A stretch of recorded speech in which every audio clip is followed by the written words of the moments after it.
दीदी किसान, बदलते भारत की शान।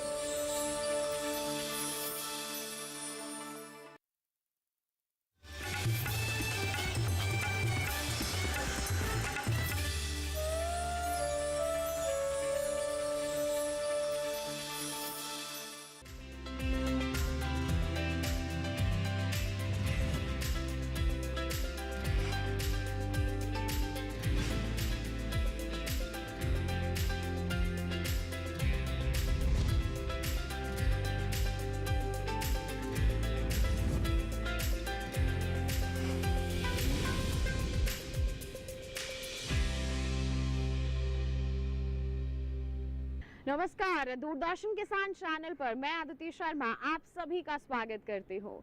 हमारे कार्यक्रम सफल किसान में देश के कोने कोने से उभरती हुई प्रतिभाओं से हम आपको रूबरू करवाते हैं और हमारी कोशिश यही रहती है कि हमारे सफल किसानों के अनुभव हम आप तक पहुंचा सके ताकि आप भी उनसे प्रेरित हो सके।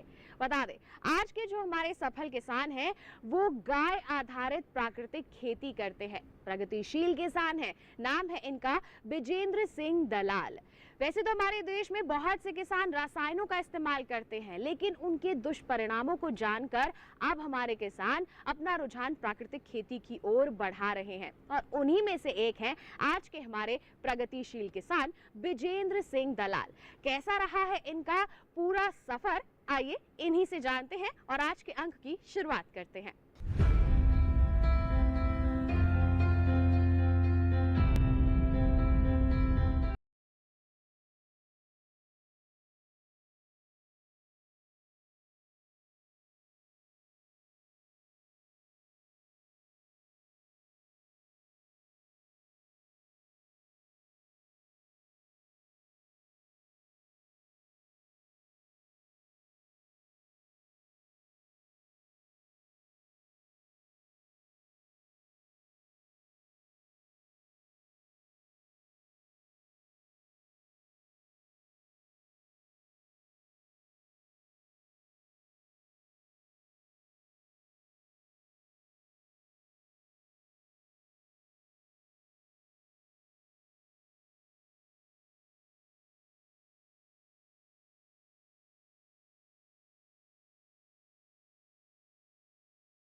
खेती को लाभकारी बनाने के लिए, चूँकि अब खेती में भी विविधीकरण की आवश्यकता है, अकेली खेती से हम कुछ नहीं कर सकते, इसलिए खेती को अधिक लाभकारी बनाने के लिए हम गऊ आधारित खेती हमने शुरू की है और गुजरात के राजकोट से हमने बिल्कुल प्योर नस्ल की गिर गायें अपने यहाँ मंगाई हैं, जिसके दूध से, घी से और मक्खन से और उसके गोबर से और गोमूत्र से जो हम प्राकृतिक खेती, ऑर्गेनिक खेती कर रहे हैं, उन सब को मिला करके हम एक मुश्त पूरे साल में, चूँकि अभी शुरुआत है, 3 से 4 लाख रुपए अलग से खेती से अलग हट के हम कमा रहे हैं और हम गऊ आधारित खेती करके देश के लिए ऑर्गेनिक खेती का विकल्प हैं।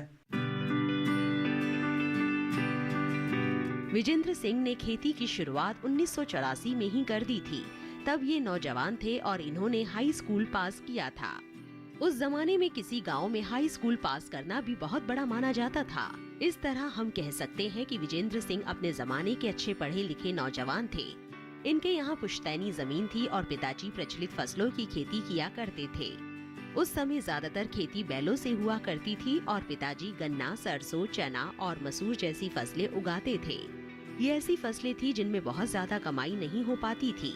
इसके बाद इन्होंने फसल पैटर्न बदलने और खेती में वैज्ञानिक विधि अपनाने का फैसला किया।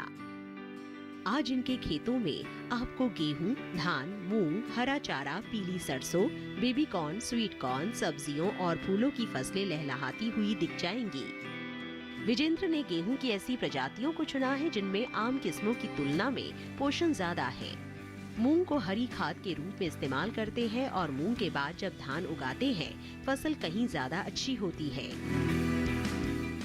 पुराने समय में मेरे पिताजी एक बिल्कुल साधारण किसान थे और मेरे पिताजी बैलों से खेती किया करते थे और उन दिनों चना, मसूर, गन्ना, सरसों, सिर्फ इस तरह की 4-5 फसलें होती थी। दलहन में हमारे पास उड़द और अरहर की खेती होती थी। चारे में हम ज्वार की खेती करते थे। सन 1984 में जब मैंने 10वीं पास की, उसके बाद मैं अपने पिताजी के साथ खेती में आ गया और मैंने धीरे धीरे परंपरागत खेती को छोड़ करके वैज्ञानिक तरीके से खेती शुरू करी। आज हमने अपनी खेती के 30 एकड़ को अलग अलग 5 भागों में बांट दिया है। इनमें से हम जो गेहूं, धान, मूंग और चारे के लिए हरा चारा वर्ष भर उगाते हैं। हम पीली सरसों की खेती भी करते हैं, हम स्वीट कॉर्न की खेती भी करते हैं और इसके अलावा हम सब्जियों और फूलों की खेती करते हैं और अन्य किसानों से अधिक अतिरिक्त मुनाफा हम खेती से कमा रहे हैं। प्राकृतिक खेती में गायों का बहुत ज्यादा महत्व है। विजेंद्र दलाल गाय आधारित प्राकृतिक खेती कर रहे हैं।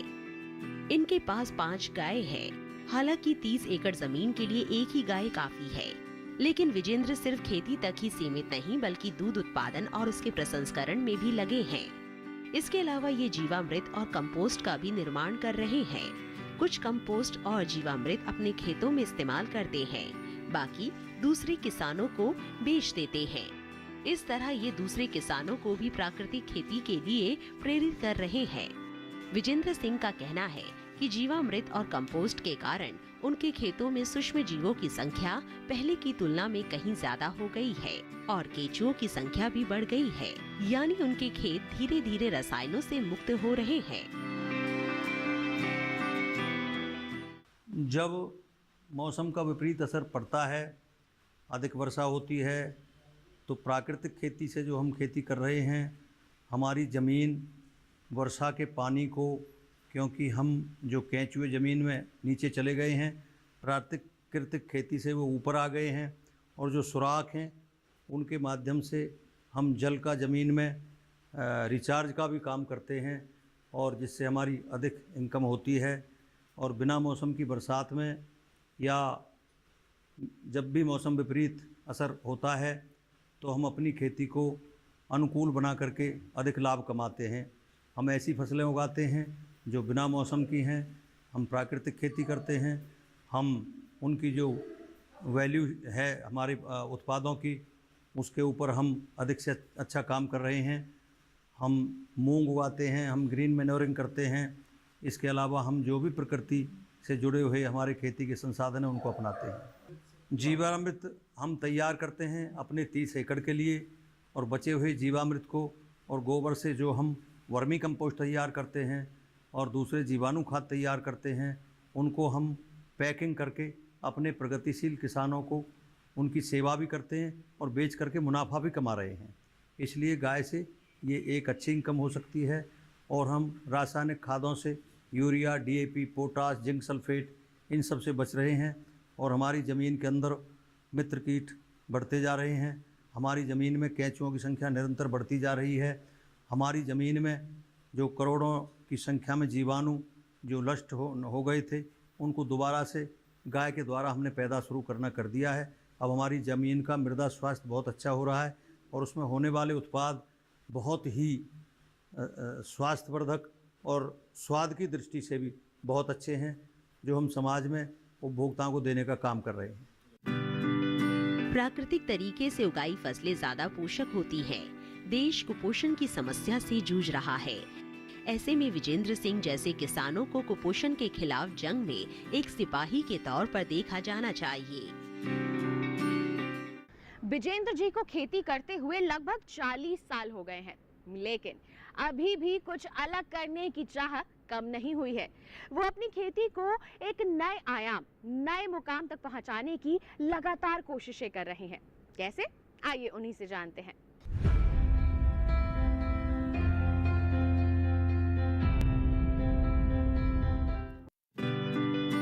विजेंद्र ने खेती का जो तरीका अपनाया है उसे एकीकृत कृषि प्रणाली के नाम से भी जाना जाता है। एकीकृत कृषि प्रणाली फसल विविधता के सिद्धांत पर काम करती है। फसल विविधता का मतलब है कई तरह की फसलों को उगाना जिसमें फलों के पेड़ भी शामिल हो। इसके अलावा पशुपालन भी एकीकृत कृषि प्रणाली का ही हिस्सा है। विजेंद्र सिंह अन्न भी उगा रहे हैं, दलहन की खेती भी कर रहे हैं, तिलहन की भी, फलों की भी, फूलों की भी और सब्जियों की भी। इससे उन्हें साल भर लगातार आय मिलती रहती है और मिट्टी की सेहत भी बनी रहती है, क्योंकि अगर बार बार एक ही तरह की फसलें उगाते रहेंगे तो मिट्टी में एक ही तरह के पोषक तत्वों की कमी हो जाएगी, जिसका असर उसकी उपजाऊ शक्ति पर पड़ेगा। विजेंद्र के पास अभी सिर्फ 5 देसी गायें हैं, लेकिन वो भविष्य की ओर देख रहे हैं। अभी हमारी शुरुआत है। मेरे पास अभी 2 गिर नस्ल की गाय हैं, एक राठी है। मेरे घर के पास भी एक छोटा सा मेरा गऊ रखने का एक जगह है, वहाँ पर 2 साहिवाल नस्ल की गाय हैं। इन सब को मिला करके अभी शुरुआत है और हम 3 गायों से अभी तकरीबन 40 लीटर दूध निकाल रहे हैं और 40 लीटर दूध को निकाल करके 10 लीटर घर में प्रयोग करते हैं। 23 लीटर को हम अलग अलग दही, छाछ और मक्खन बना करके उपभोक्ताओं को देते हैं। और भविष्य में हम अपना एक नंदी भी लेकर के आए गुजरात से, राजकोट से। ये राजकोट से गाय मंगाई है हमने। हम धीरे धीरे अपनी जो है ना इनकी संवर्धन करेंगे और जो बछड़ी होंगी उनको ला करके एक बहुत बड़ी गौशाला गिर नस्ल की हम खोलने के लिए प्रयास कर रहे हैं। जो गौशाला आने वाले 5 वर्षों में हम गुजरात से और भी गाय लाएंगे इसी तरह के ब्रीड, और उनका नाम भी रखेंगे। हमारा प्रयास है कि हम 2 वर्ष के भीतर कम से कम 200 गिर नस्ल की गाय ला करके इस क्षेत्र में काम करेंगे। विजेंद्र सिंह सब्जियों में लाल और पीली शिमला मिर्च उगा रहे हैं। इसके अलावा खीरा और टमाटर की भी खेती कर रहे हैं। सब कुछ आधुनिक विधि से हो रहा है। दूसरी ओर किसानों को अक्सर अच्छे भाव न मिलने की शिकायत रहती है। उनकी ये शिकायत जायज भी है। मंडी में बेची गई फसल अंतिम खरीदार यानी उपभोक्ता तक पहुंचते पहुंचते काफी महंगी हो चुकी होती है। बल्कि कुछ फसलों के दाम में तो कई गुना बढ़ोतरी दर्ज की गई है। इसकी वजह ये है कि खेत से लेकर उपभोक्ता तक कई तरह के बिचौलियों की एक श्रृंखला मौजूद है। इस श्रृंखला के सभी पात्रों को अपना अपना मुनाफा चाहिए होता है। कम भाव की समस्या से निपटने के लिए विजेंद्र सिंह सीधे उपभोक्ता से जुड़ने की योजना पर काम कर रहे हैं। मैंने उसमें पीली शिमला मिर्च, लाल शिमला मिर्च, इसके अलावा मैंने उसमें खीरा, टमाटर, फूलों की खेती, और मैंने जो हाईटेक में किसानों को उनके पौधे तैयार करके उनके खेतों में दिए थे, उससे मुझे बहुत मुनाफा हुआ और यहाँ के किसान भी उससे बहुत फ़ायदा उठा करके गए थे। इसके अलावा एक पैक हाउस था मेरे पास। उस पैक हाउस में हम अपनी सब्जियों को तोड़ करके वहाँ रखते थे और फिर सुबह हम उनको बाज़ार में बेचते थे। अब मैं आने वाले अभी 2-3 महीने में एक आउटलेट अपना एक पॉश मार्केट में खोलने जा रहा हूँ और हम अपनी ताज़ा हरी भरी सब्जियों को अपने आउटलेट पर जा कर के बेचेंगे। और हमारे कुछ किसान मिलकर के हमने एफपीओ भी बनाया है। एफपीओ बनाने का काम हमारा बहुत तेज़ी से प्रोसेसिंग में है। एफपीओ में हम 300 किसान मिलकर के विभिन्न प्रकार की हरी सब्जियां और फूल उगा करके बेचेंगे। एक एफपीओ हम ऑर्गेनिक खेती के लिए तैयार कर रहे हैं, एक एफपीओ हम फूलों की खेती के लिए तैयार कर रहे हैं। हम फूलों की खेती से भी लाभ कमा रहे हैं। सरकार हमें निरंतर फूलों की खेती पर अनुदान दे रही है और बाजार के रास्ते सरकार खोलने के लिए हमारे साथ काम कर रही है। खेती को अगर सलीके से किया जाए तो उद्यम का रूप ले सकती है। विजेंद्र ने जो तरीके अपनाए हैं और जो योजना बनाई है वो उन्हें कृषि उद्यमियों की श्रेणी में लाकर खड़ा कर देती है।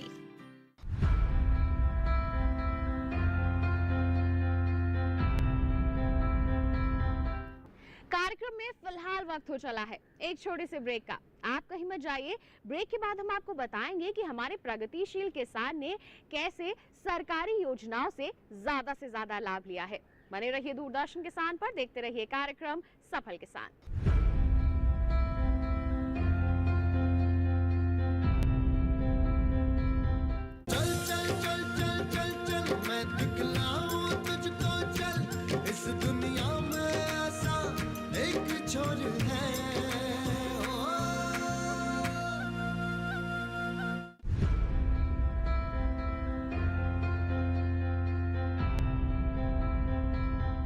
ब्रेक के बाद दूरदर्शन किसान के कार्यक्रम सफल किसान में आप सभी का फिर से स्वागत है।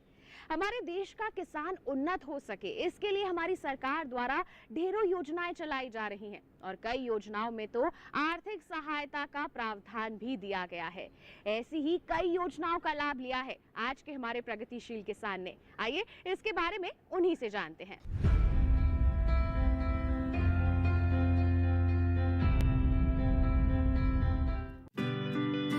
खेती को उन्नत बनाना है तो नई तकनीक को अपनाना होगा और नई तकनीक के लिए चाहिए पैसा। भारत में छोटे और सीमांत किसानों की संख्या ज्यादा है। ये लोग ज्यादा पैसा खर्च करने की स्थिति में बिल्कुल भी नहीं है, इसलिए उन्हें सरकारों का साथ मिला है, केंद्र और राज्य दोनों सरकारों का। विजेंद्र सिंह की खेती को उन्नत बनाने में भी सरकारी योजनाओं का योगदान रहा है, बल्कि तमाम योजनाएं और अनुदान विजेंद्र सिंह को उंगलियों पर रटे हुए हैं। सरकार के द्वारा हमें विभिन्न फसलों पर, कृषि यंत्रों पर, विभिन्न कृषि क्रियाओं पर बहुत सारी सुविधाएं मिली हैं, जिसमें नेशनल हॉर्टिकल्चर बोर्ड किसानों को निरंतर हाईटेक सब्जियां उगाने के लिए, बागवानी के लिए, शीतगृह बनाने के लिए निरंतर अनुदान देता रहता है। इसी तरह से हरियाणा सरकार जो mission integrated development of horticulture है, MIDH, उसके तहत किसानों को पॉली हाउस और ड्रिप इरिगेशन, इसके अलावा भावांतर भरपाई योजना, बीमा योजना, बाग लगाने के लिए बहुत सारा अनुदान जो हमें मिलता रहता है। बाग लगाने के लिए अब 40% प्रति एकड़ पर हमें अनुदान, 40,000 रुपये प्रति एकड़ हमें अनुदान मिल रहा है। इसके अलावा मेरा पानी मेरी विरासत, जो लोग धान छोड़ करके अन्य फसलें उगा रहे हैं, उसमें जो बागवानी की खेती करते हैं, उसमें 40,000 बागवानी सरकार की तरफ से मिलता है, हरियाणा सरकार की तरफ से, और 7,000 रुपया मेरा पानी मेरी विरासत में धान छोड़ करके जो हम बाग का काम करते हैं तो उसमें मिलता है। हरियाणा में प्राकृतिक खेती सतत कृषि रणनीतियों को बढ़ावा देने के लिए भी एक योजना काम कर रही है। साथ ही मुख्यमंत्री प्रगतिशील किसान सम्मान योजना भी है। विजेंद्र सिंह प्राकृतिक खेती करने वाले प्रगतिशील किसान हैं। ये दोनों ही योजनाएं उनके काम आने वाली हैं।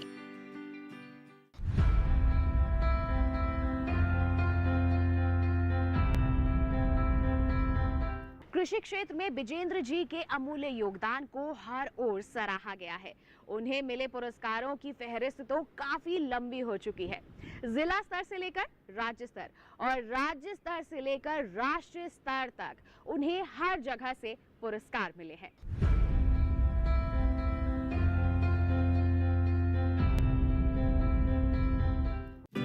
पुरस्कारों का ये ढेर इस बात का सबूत है कि विजेंद्र सिंह ने अपनी जिंदगी में कितनी लगन और कितनी मेहनत से काम किया है। उन्हें 2005 में देवीलाल पुरस्कार से सम्मानित किया गया। जिला सतह पर दिए गए इस पुरस्कार में 25,000 रुपए, एक सर्टिफिकेट और एक मोमेंटो दिया गया। 2001 और 2002 में लहसुन उगाने के लिए उन्हें पुरस्कृत किया गया। हरियाणा कृषि विश्वविद्यालय हिसार में आयोजित एक कार्यक्रम के दौरान उन्हें उत्कृष्ट किसान पुरस्कार दिया गया। इसके अलावा कृषि विज्ञान केंद्रों की ओर से भी विजेंद्र सिंह को पुरस्कृत किया गया। राष्ट्रीय स्तर पर भारतीय कृषि और खाद्य परिषद के माध्यम से भारतीय कृषि अनुसंधान संस्थान के मेले में उन्हें पुरस्कार मिला। इसके साथ ही हरियाणा के मुख्यमंत्री की ओर से इनोवेटिव फार्मर का पुरस्कार दिया। 2013 में हरियाणा सरकार की ओर से गेहूं और धान की फसलों के दरमियान मूंग की विशेष किस्म उगाने के लिए उन्हें पुरस्कृत किया गया। धान की सीधी बिजाई के लिए भी राज्य स्तर पर विजेंद्र सिंह को पुरस्कार मिल चुका है। हम जब खेती में पूरी तत्परता से काम करते हैं तो हमारी सरकारें, राज्य सरकारें और केंद्र सरकार हमें समय समय पर अच्छी खेती करने के लिए ट्रेनिंग देती है। ट्रेनिंग के साथ साथ एक्सपोजर विजिट करवाती है। एक्सपोजर विजिट के साथ साथ हमें, जब हम सफलता की तरफ बढ़ते हैं तो सरकार हमें, जब भी कोई कृषि मेले लगते हैं या कृषि को समर्पित कोई कार्यक्रम होते हैं, उस समय हमें सर्टिफिकेट, प्रशस्ति पत्र और हमें अनुदान के रूप में सम्मानित करने का काम भी हमारी सरकार करती है, जिसके लिए मुझे जब मैं सन 84 में खेती शुरू की युवावस्था में, उसके बाद मुझे लगातार कृषि विज्ञान केंद्र, कृषि विभाग, हमारा कृषि विभाग हरियाणा चंडीगढ़, हमारा कृषि विश्वविद्यालय हिसार, इसी प्रकार से हमारे बागवानी विश्वविद्यालय, भारतीय कृषि अनुसंधान संस्थान, कृषि मंत्रालय भारत सरकार।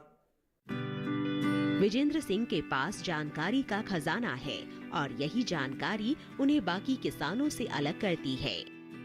इसी जानकारी के आधार पर उन्होंने संरक्षित खेती में भी जबरदस्त काम किया है। इस संबंध में उनका काम इतना चर्चित हुआ कि भारत सरकार ने उन्हें दूसरे चुनिंदा प्रगतिशील किसानों के साथ इजराइल के दौरे पर भेजा था। सरकार ने हमें इजराइल में सन 2013 में भेज करके संरक्षित खेती और माइक्रो इरिगेशन, टपका सिंचाई के माध्यम से खेती की ट्रेनिंग के लिए भेजा था। और इजराइल सरकार ने भी हम प्रगतिशील किसानों को और मुझे वहाँ से प्रशंसा पत्र दे करके अपने देश के माध्यम से सम्मानित किया था। कोई भी पुरस्कार सिर्फ एक अकेले किसान का सम्मान नहीं होता, बल्कि ये दूसरे किसानों को प्रेरित करने का माध्यम भी बनता है। विजेंद्र सिंह को मिले पुरस्कार भी न जाने कितने किसानों के प्रेरणा स्रोत बने होंगे।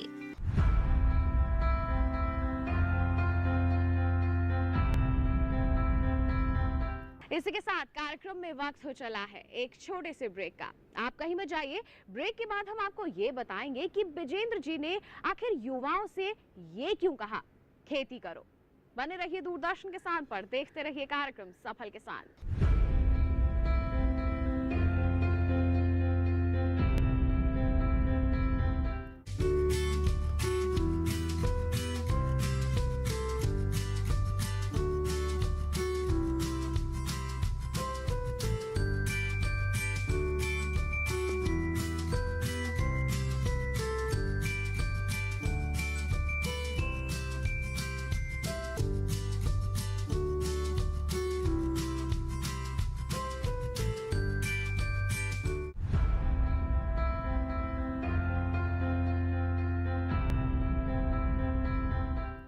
ब्रेक के बाद दूरदर्शन किसान के कार्यक्रम सफल किसान में आप सभी का फिर से स्वागत है। आज के हमारे इस कार्यक्रम में हम आपको रूबरू करवा रहे हैं हरियाणा के प्रगतिशील किसान विजेंद्र सिंह दलाल से। अब उन्होंने युवाओं को किस तरह से प्रेरित किया खेती की ओर बढ़ने के लिए, आइए उन्हीं से जानें।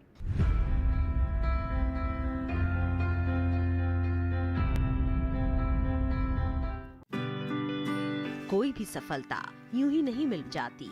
छोटी सी कामयाबी कई सालों की तपस्या का परिणाम होती है। विजेंद्र लगभग 40 साल से खेतों में पसीना बहा रहे हैं। चूंकि वो गौ पालन भी कर रहे हैं, इसलिए मेहनत और बढ़ जाती है। सुबह सवेरे ही उनका दिन शुरू हो जाता है और फिर शाम तक कभी पशुओं की तो कभी खेतों की देखभाल करनी होती है। सुबह 3:30 बजे उठ करके पहले पशुओं को चारा खिलाते हैं, वहाँ से उसको साफ सफाई करते हैं। 4:30 बजे फिर दूध निकालते हैं। दूध निकाल करके फिर पशुओं को बाहर निकालते हैं। बाहर निकाल कर उनको नहलाते धुलाते हैं। जो पशु नहाने लायक हैं, गायों को तो ज़्यादा नहीं नहलाया जाता, और इनको शुद्ध पानी पिलाते हैं। बाहर की खुली हवा में बांधते हैं और फिर दूध को ले जा करके उसकी प्रोसेसिंग करते हैं, बॉटलिंग करते हैं। पॉश मार्केट में ले जा करके उस दूध को बेचते हैं। जो दही है, दही को भी बेचते हैं। दूध की जो दही से छाछ बनती है, उसमें से मक्खन निकालते हैं। मक्खन की पैकिंग करते हैं, घर में भी प्रयोग करते हैं, उपभोक्ताओं को भी देते हैं। उससे इस तरह से हम खेती में लाभ कमा रहे हैं। इसी तरह से पूरे दिन हम अपने पशुओं के साथ अपनी खेती में जुटे रहते हैं। शाम को भी फिर वही दिनचर्या है। 4 बजे पशुओं को चारे पर बांधना है, और चारे पर बांधने के बाद फिर दूध निकालना है, और फिर इनके जो जहाँ चारा डलता है सबको साफ़ सफाई करके दूसरी साइड में खुले में पंखों के नीचे इनको बांध देते हैं। विजेंद्र सिंह का मानना है कि खेती बहुत मुनाफे का सौदा साबित हो सकती है अगर इसे सही तरीके से किया जाए तो। यही कारण है कि वो युवाओं और बेरोजगारों को खेती से जुड़ने की सलाह दे रहे हैं। खेती अब सिर्फ चुनिंदा फसलें उगाने तक ही सीमित नहीं है, बल्कि डेयरी व्यवसाय, फल उत्पादन, फूल उत्पादन, मछली पालन और शहद उत्पादन भी इसी के साथ जुड़े हुए हैं। ये सारे व्यवसाय मिलकर कृषि क्षेत्र को लाभकारी बनाते हैं और किसान को दौलतमंद। मैं देश के युवा एवं शिक्षित युवाओं को, प्रगतिशील किसानों के बेटों को और समाज में जो हमारे युवा बेरोजगार होकर के घूम रहे हैं उनसे, क्योंकि हमारा देश कृषि प्रधान देश है, हमारे देश की अर्थव्यवस्था की धुरी है हमारा कृषि, तो देश के किसानों के बच्चों से, जो युवाओं हैं, मैं उनसे अपील करना चाहता हूं कि आप लोग खेती में बहुत सारे संसाधन हैं जिनके उपयोग से आप अपना जीवन संवार सकते हैं। डेयरी उद्योग, डेयरी में भी डेयरी का प्रसंस्करण उद्योग, घी, मक्खन, पनीर, छाछ, लस्सी और दुनिया भर के उत्पाद बना करके लाभ कमा सकते हैं। फूलों की खेती में जा कर के फूलों में भी प्रसंस्करण के बहुत सारे अवसर हैं, उनको खोल करके लाभ कमा सकते हैं। इसके अलावा शहद उत्पादन एक हमारा बहुत अच्छा व्यवसाय है। हमारे किसान के बेटे जो आज शिक्षित पढ़े लिखे हैं, वो अपनी मार्केट को ई मार्केट के माध्यम से, आज कंप्यूटर का ज़माना आ गया है, अपने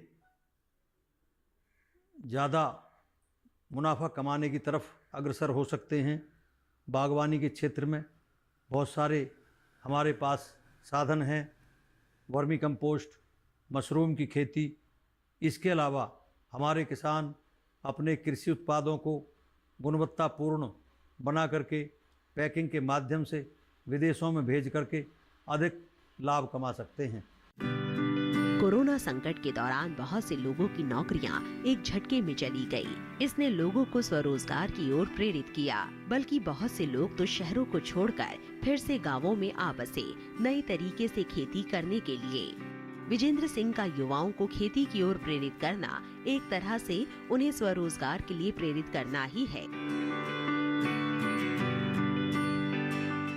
तो ये थे हमारे आज के सफल किसान विजेंद्र सिंह दलाल। हम उम्मीद करते हैं कि इनकी कामयाबी की दास्तान को जानकर आप इनसे जरूर प्रेरित हुए होंगे। और किसान भाइयों बहनों, हम आपसे वादा करते हैं कि ऐसे ही प्रेरणादायी किसानों की दास्तानें हम आपके लिए लेकर आते रहेंगे और आपके हौसले को और भी ज्यादा बुलंद करते रहेंगे। इसी के साथ आपको बता दें कि अगर आप दोबारा देखना चाहते हैं हमारा ये कार्यक्रम, तो रुख कर सकते हैं आप हमारे YouTube चैनल का। साथ ही अगर ऐसी ही कोई दास्तान हम तक आप पहुंचाना चाहते हैं तो आप हमें ईमेल कर सकते हैं।